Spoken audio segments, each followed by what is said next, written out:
Alright, so the Zippo truck once again stopped by my place and dropped off something that I've been wanting for a while.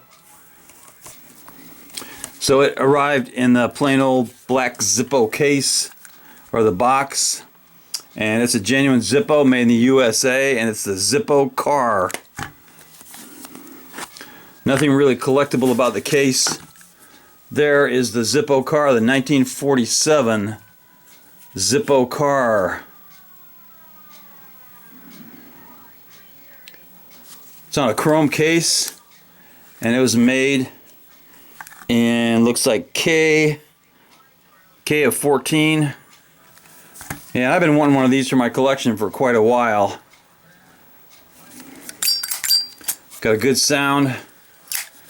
Fires up nice. That is the 1947 Zippo Car. Got some good colors on it. Got some red in the flame.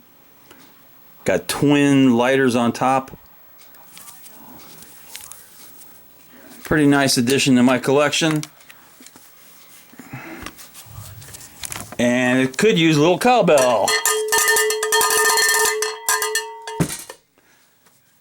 Knuckle bump.